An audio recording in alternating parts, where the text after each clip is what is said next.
Because I wonder if you think that, why do, when I buy things online, why do you choose to buy something online versus choosing to buy something in a store? And usually it comes down to immediacy.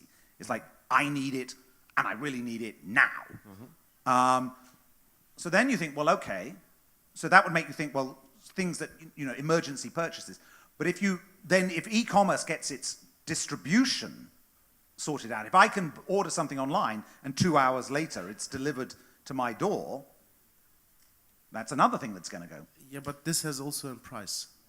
But I may be prepared to pay, if I've got to go to the store and it's miles away and like blah, blah, blah, blah, maybe it just comes down to good distribution. Maybe e-commerce is something which hits you today with pricing or convenience. So you buy e-commerce when there is a certain price level you cannot get in the shop, or you have a certain convenience. Like this is the Amazon reason, right? You just have one-click buying. But, yeah. And this is perfect. This is a perfect experience.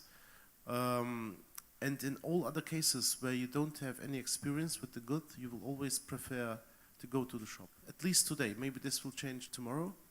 But the main difficulty is, if you know how this t-shirt feels, then you order it, immediately online. If you have never tried a Zara t-shirt, maybe you would like to try it. But or you have the return issue, right? But yeah, well, first of all, we have, and then secondly, but the only issue with that is, I mean, if you talk to Fab, they will say that's e-commerce as discovery.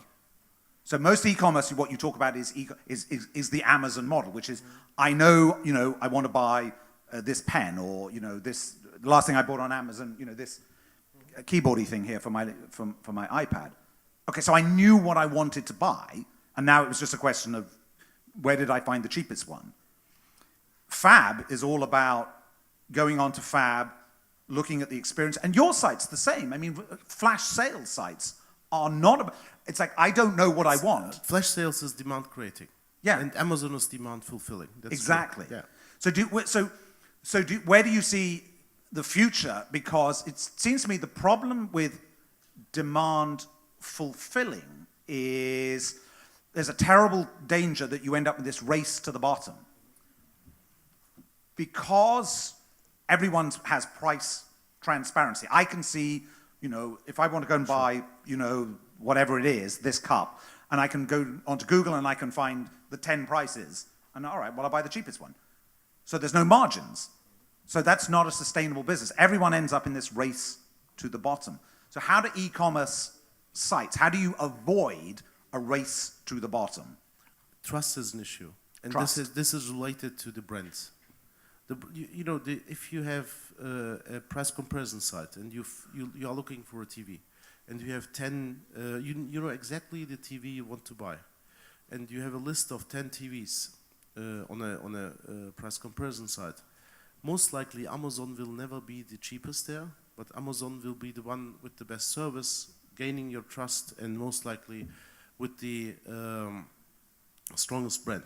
And many people click then Amazon instead of paying $50 less for a company from Kansas or something like that.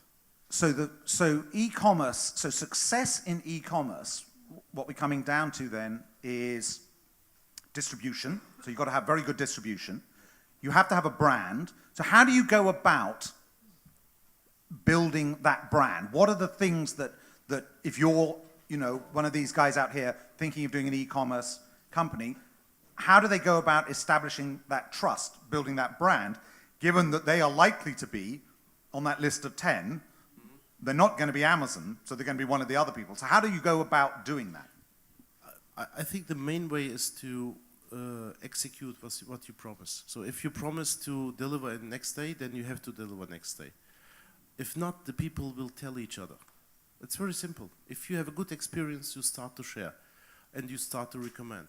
If you don't have a good experience, you tell it to 10 people and share it on Twitter and Facebook that the brand XYZ is not holding the promises.